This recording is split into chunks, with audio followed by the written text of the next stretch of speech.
Episode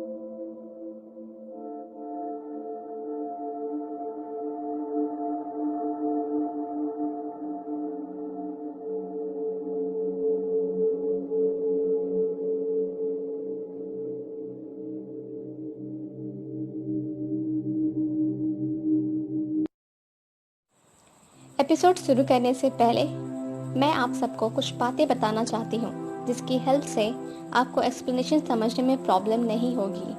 the originals the vampire diaries से diverted series है। इसमें ओरिजिनल वैम्पायर्स मेन कैरेक्टर्स में हैं।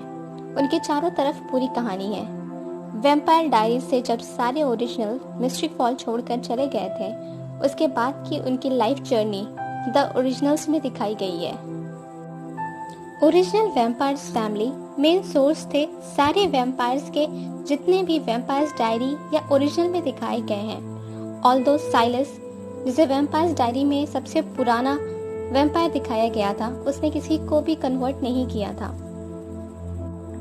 ओरिजिनल्स बिना व्हाइट ओक ट्री के लकड़ी के नहीं मर सकते, जिसे उन्होंने वैम्पायर्स डायरी में ही खत्म कर दिया था। सो अब उनका मरना इम्पॉसिबल था।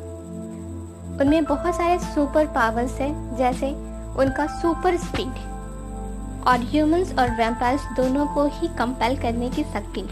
कंपल्सन हिप्नोसिस की तरह होता है, जिसमें वे माइंड कंट्रोल करके किसी से कोई काम कराते थे। ओरिजिनल्स में क्लाउस एक हाइब्रिड था, half werewolf and half vampire. Because Klaus के मदर का अफेयर एक वेयरवुल्फ से था, जिसके कारण क्लाउस पैदा हुआ। सो उसके अंदर वेयरवुल्फ के जीन्स जेनेटिकली ट्रांसफर हो गए। सो आइए अब एपिसोड शुरू करते हैं। बाकी जहां मुझे लगेगा एक्सप्लेनेशन के दौरान आपको बताती रहूंगी। सीन की शुरुआत में हमें दिखाया जाता है एक अंधेरी रात में नदी में एक नाव।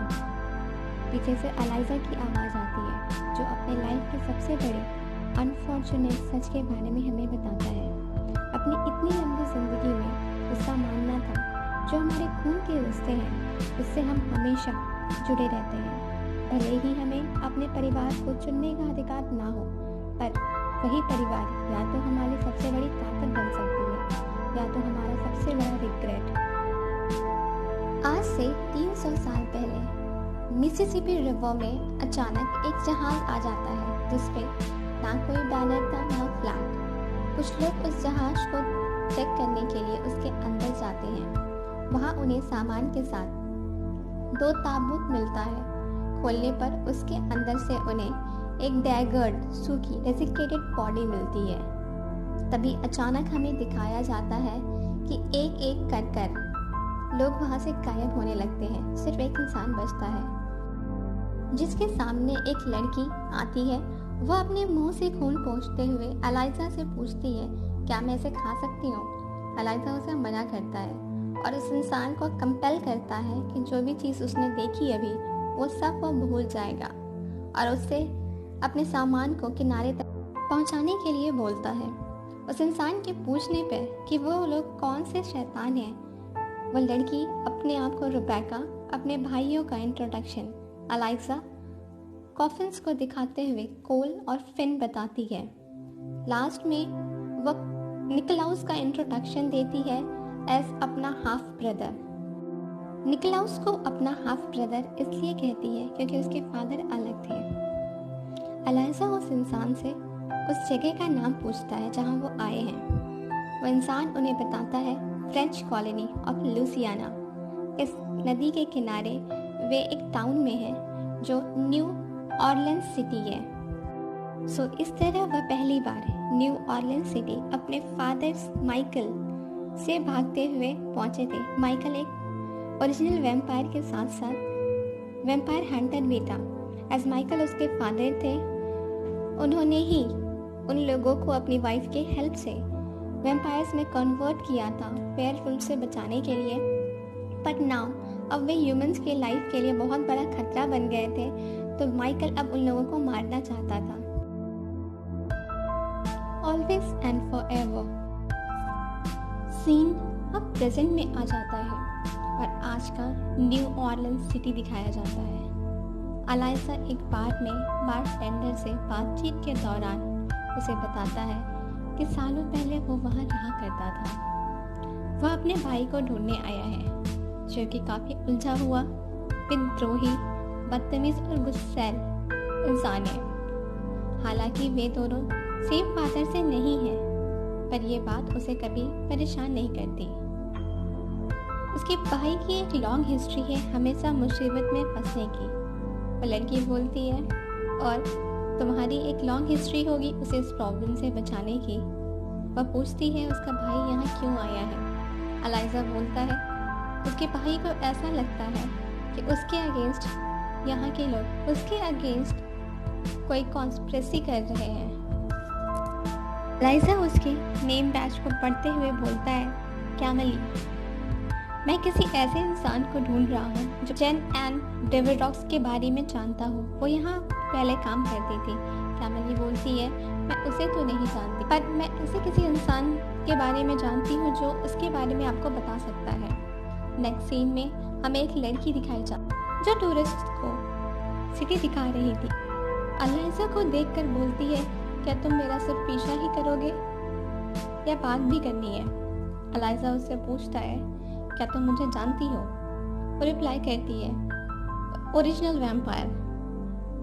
वैम्पायर्स और उसकी फैमिली विचेस के बीच काफ़ी फेमस है। हालांकि अब उसका भाई भी इस शहर में है। अलाइजा बोलता है उसका भाई यहाँ जैन एना को ढूंढते हुए आया है। उसे लगता है कि वह उसके अगेंस्ट कोई कॉन्स्पिरेसी कर रही है। लड़की बोलती है, अगर वो जैन एना को ढूंढने आया है तो अब वो लेट है। अलाइजा शॉकली पूछता है, क्या वो मर गई। वो लड़की बोलती है, मेरे साथ चलो, उसकी बहन सोफी तुमसे कुछ बात करना चाहती है। हमें नेक्स्ट सीन में एक रोड पर एक लड़की की लाश दिखाई जाती है, जहाँ कुछ लोग कैंडल्स के साथ उसके आसपास दिखाए जाते हैं। अलाइजा पूछता है, ये जैन एना है। लड़की रिप्लाई करती है, हाँ। अलाइजा को लगता है कि उसके भाई क्लाउस ने उसे मारा है, बट वो लड़की बोलती है इसे पब्लिक में मारा गया है और यहाँ जितने भी आए हैं सब विचेस हैं। उसकी सिस्टर उसकी बॉडी लेने आई है ताकि सिमेट्री में एक प्रॉपर लास्ट रिचुअल हो सके और उसकी आत्मा को शांति मिले। और इसे इसलिए मारा गया क्योंकि ये मैजिक करते हुए पकड़ी गई थी। तभी हमें सीट पे पीछे से सीटी बजने की आवाज़ आती है। लड़की काफ़ी घबरा जाती है और बोलती है, तुम्हें मशाल के एक्शन की पहली झलक मिलने वाली है। अलाइजा बोलता है, वैम्पायर मिशाल, चीज़ें चेंज हो गई हैं जब से तुम्हारी फैमिली ने शहर को छोड़ा है। मिशाल चेंज हो गया है। हर तरफ से बिल्डिंग से जंप करते वैम्पायर्स उस लाश के पास आ जाते हैं। लड़की अलाइजा को छुपने को बोलती है क्योंकि अगर मिशाल को पता चल जाएगा कि विचेस ने ओरिजिनल वैम्पायर्स को शहर में वापस बुलाया है तो उसके सभी लोगों को मार दिया जाएगा। अलाइजा अपनी सुपर स्पीड से एक बिल्डिंग के बालकनी में जाकर छुप जाता है। मिशाल सोफी के पास आता है, उसे डेड बॉडी हटाने को मना करता है, एज वह अपनी साइड से ये मैसेज सबको देना चाहता है कि जो उसके अगेंस्ट जाएगा और मैजिक करने की सोचेगा उसका यही हाल होगा। मिशाल सोफी से पूछता है, मेरा old friend the hybrid Klaus अचानक से वापस आ गया है। वह जैन एना के बारे में पूछ रहा है। सोफी बोलती है उसे नहीं पता, विचेस वैम्पायर्स के मैटर में नहीं पड़ती। मिशेल डेड बॉडी अपने साथ ले जाता है और बिताते जाते बोलता है, अगर तुम लोगों को याद आ जाए क्लाउस क्यों आया है तो ये बॉडी मेरे पास से ले जाओ। सीन में हमें रेबेका को बाथटब में अलाइजा से फ़ोन पे बात करते दिखाया जाता है। अलाइजा उसे बताता है मिशाल जिंदा है, वही मिशाल जिसे क्लाउस ने वैम्पायर बनाया था और अपने साथ रखा। अभी तक मैं उसे ढूंढ नहीं पाया हूँ। मिशाल अनकंट्रोल वैम्पायर्स के साथ लोगों को पब्लिक में मार रहा है। विचेस खत्म होने की कगार पे हैं। मुझे लगता है क्लाउस किसी बड़ी मुसीबत में फंसने वाला है। रेबेका रिप्लाई करती है, क्लाउस की फिक्र करनी छोड़ दी है, वही भाई जिसने हमारी खुशी का कभी नहीं सोचा। अलाइजा उसे याद दिलाता है अपना पुराना प्रॉमिस, हम हमेशा साथ रहेंगे। रेबेका बोलती है, तो समझ लो मैं उसे वापस लेती हूँ। अलाइजा बोलता है, पिछले कई सालों में तुमने दर्जनों बार ऐसा बोला है, और जब हमारे फादर ने हमें ढूंढ कर यहाँ से भागने पे मजबूर किया। रेबेका अलाइजा को बीच में ही काटते हुए बोलती है, मैं पुरानी हूँ, बूढ़ी नहीं, मैं क्लाउस के साथ थी। पर 3 साल के बाद ही उस सिल्वर डैगर मारकर मुझे 90 सालों के लिए सुला दिया। तुम्हें पता है क्यों? क्योंकि मैंने कोशिश की अपनी लाइफ खुद से उसके बिना जीने की। लाइजा बोलता है, मिशेल और विचेस के बीच कुछ चल रहा है, मुझे उसे जानना है। क्यों उन्होंने ओरिजिनल वैम्पायर्स को वापस बुलाया? और सोफी को उसके रेस्टोरेंट में कैंडल के साथ दिखाया जाता है। 2 वैम्पायर्स वहाँ आ जाते हैं। वे सोफी पर ब्लेम कर रहे थे मैजिक करने का। सोफी बोलती है वो अपनी डेड सिस्टर के लिए प्रेयर कर रही है और कुछ नहीं। उसमें से एक वैम्पायर सोफी पे अटैक करने वाला होता है, तभी अलाइजा उन दोनों को मार देता है। सोफी अलाइजा को लेकर सिमेट्री में जाती है, जहाँ अलाइजा एंट्री गेट पे ही स्टक हो जाता है, बिकॉज वह एक धार्मिक स्थान था और उसके अंदर आने के लिए वैम्पायर्स को फॉर्मल परमिशन की ज़रूरत पड़ती है। हाँ, सोफी को उससे काम था, इसलिए वह उसे परमिशन दे के अंदर बुला लेती है। वहाँ वे आराम से बात कर सकते थे। सोफी उसे बताती है कि उन्हें मिशेल से फ्रीडम चाहिए। विचेस ने फाइट करने की अपने साइड से पूरी कोशिश की, पर वो सक्सेस नहीं हुए हैं। तभी मेरी सिस्टर एक वेयरवुल्फ लड़की से मिली, जिसका एक स्पेशल कनेक्शन तुम्हारे भाई क्लाउस से है। उन दोनों ने कुछ समय साथ बिताया है। अब वह लड़की प्रेग्नेंट है और उसके बच्चे का फादर क्लाउस है। अलाइजा शॉक्ड हो जाता है, क्योंकि ये इम्पॉसिबल है, बिकॉज वैम्पायर्स नेचुरली डेड होते हैं। पर सोफी बोलती है क्लाउस एक हाइब्रिड है, सो उसके लिए पॉसिबल है। तभी सोफी उस लड़की को बुलवाती है। अलाइजा उससे अकेले में बात करने को बोलता है। ऐसा उससे बात करते हुए उससे अपना पास दिखाता है। वैम्पायर्स की एक ये भी क्वालिटी होती है कि वो किसी के ब्रेन में जाकर उसे कुछ दिखा सकते हैं या उसके ब्रेन के अंदर से कुछ देख सकते हैं। अलाइजा उसे दिखाता है, शुरुआत में वे इंसान थे, लगभग 1000 साल पहले। ऑल्दो उसकी मदर ब्लैक मैजिक प्रैक्टिस करती थी, पर उन्हें जिंदा रहने के लिए बहुत संघर्ष करना पड़ता था। एक दिन उसके छोटे भाई को वेयरवुल्फ मार दिया। इनके लिए उसके फादर ने उसकी मदर को फोर्स किया डार्क मैजिक की हेल्प से उन्हें वैम्पायर बनाने में। पर इमॉर्टैलिटी स्ट्रेंथ के साथ साथ कभी न खत्म होने वाला भूख भी साथ आया। निकलाउस ने जब पहली बार इंसान को मारा, उसके वेयरवुल्फ के जिन्स ट्रिगर हो गए। एज निकलास उसके मदर के एक्स्ट्रा अफेयर के कारण पैदा हुआ था, उसके फादर ने उसकी मदर को फोर्स किया क्लाउस के वेयरवुल्फ जिन को सप्रेस करने के लिए। पूरी कहानी देखने के बाद वह लड़की अलाइजा से बोलती है, तुम्हारे फादर बहुत अजीब थे, और अपना नाम हेली बताती है। अलाइजा को लगता है कि यह बच्चा क्लाउस के लिए खुशी का कारण बन सकता है। सोफी वहाँ आ जाती है और बोलती है मिशेल और उसके वैम्पायर्स को इस शहर से निकालना चाहते हैं, और क्लाउस इस मुसीबत की चाबी है। मिशेल जो कुछ जानता है उसने सब कुछ क्लाउस से ही सीखा है, और वह क्लाउस पे ट्रस्ट करता है। मिशेल ने इस टाउन से वेयरवुल्फ्स को सालों पहले निकाल दिया था। क्या तुम्हें लगता है वह इस नए हाइब्रिड बेबी को पैदा होने देगा? क्लाउस को कन्विंस करो हमें हेल्प करने को। किसी को भी वैम्पायर फैमिली के नए मेंबर का पता नहीं चलेगा। नेक्स्ट सीन में हमें क्लाउस बालकनी में दिखाया जाता है। अलाइजा वहाँ से उसे सिमेट्री में ले जाता है। क्लाउस को जब पता चलता है हेली के प्रेगनेंसी का, वो बहुत गुस्सा हो जाता है और बोलता है कि सब झूठ बोल रहे हैं, वैम्पायर्स के थ्रू कभी बच्चे नहीं हो सकते। सोफी उसे बीच में काटते हुए बोलती है, पर वेयरवुल्फ के हो सकते हैं, मैजिक ने तुम्हें वैम्पायर बनाया है, पर वेयरवुल्फ चेन के कारण तुम हाइब्रिड हो गए हो। ये नेचर का एक लूप होल है। क्लाउस गुस्से में हेली की तरफ बढ़ता है, जाते हुए बोलता है ये किसी और का बच्चा है। अलाइजा उसे पकड़ता है। हेली बोलती है मैंने कई दिन इनकी कैद में बिताए हैं, बिना कंफर्मेशन के बाद तुम लोगों को इन्वॉल्व किया गया है। सोफी बोलती है मेरी सिस्टर ने अपनी जान दे दी मैजिक करते हुए इस प्रेगनेंसी को कंफर्म करने के लिए, अब इस बच्चे की लाइफ हमारे हाथ में है, या तो हम इसे सेफ रख सकते हैं या हम मार देंगे। क्लाउस ने हेल्प नहीं की मिशेल के अगेंस्ट। क्लाउस गुस्सा होकर वहाँ से जाने लगता है।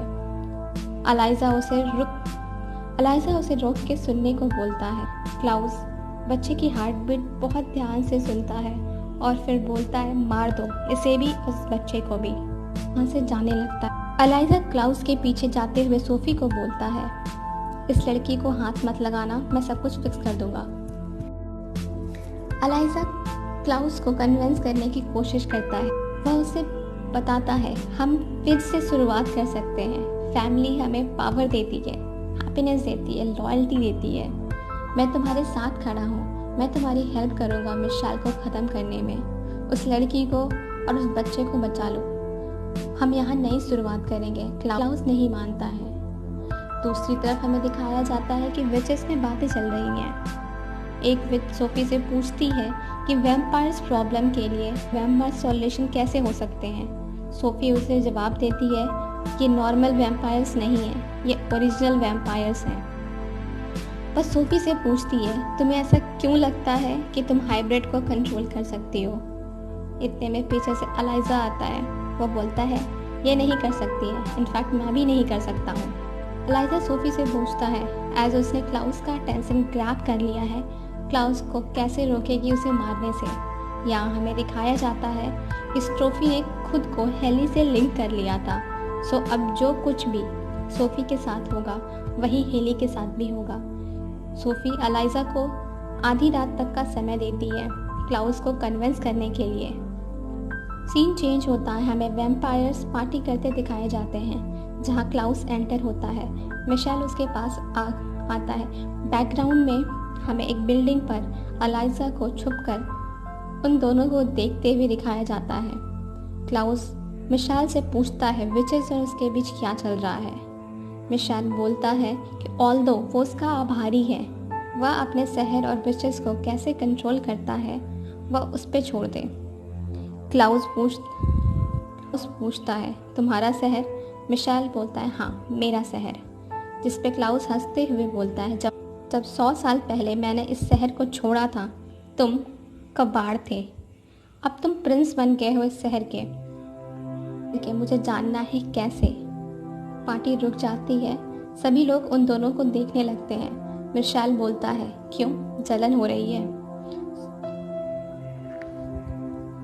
100 साल पहले तुमने एक कॉलोनी बनाई थी, तुमने स्टार्ट किया और तुम भाग गए। मैंने बनाया इसे, अपने चारों तरफ देखो, अब वैम्पायर्स राज करते हैं इस पे। मैंने वेयरवुल्व्स को भगाया, विचेस को कंट्रोल किया। अब यहाँ ब्लड कभी नहीं रुकता, ना पार्टी खत्म होती है। तुम यहाँ से जा रहे थे, तुम यहाँ रुके।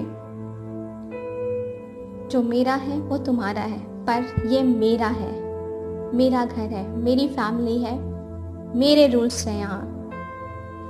क्लाउस पूछता है, अगर किसी ने तुम्हारे रूल तोड़े तो? मिशेल बोलता है, वो मारा जाएगा। मर्सी कमजोर के लिए होती है, तुमने ही सिखाया था मुझे। और मिशेल चिल्ला के बोलता है, मैं प्रिंस नहीं हूँ, मैं राजा हूँ। इधर उधर देखने के बाद एक वैम्पायर को काट लेता है। एज वेयरवुल्फ का काटना वैम्पायर्स के लिए पॉइजन होता है। क्लाउस बोलता है, इस हफ्ते के अंत तक तुम्हारा ये दोस्त मर जाएगा। इसका मतलब मैंने तुम्हारा एक रूल तोड़ा। अब तुम क्या करोगे? क्योंकि मैं तो मर नहीं सकता, मैं मॉर्टल हूँ। अब बताओ किसके पास पावर है। सीन चेंज हो जाता है। अलाइजा को रुबेका से फ़ोन पे बात करते दिखाया जाता है। वह उसे जो हुआ उसके बारे में बता रहा था।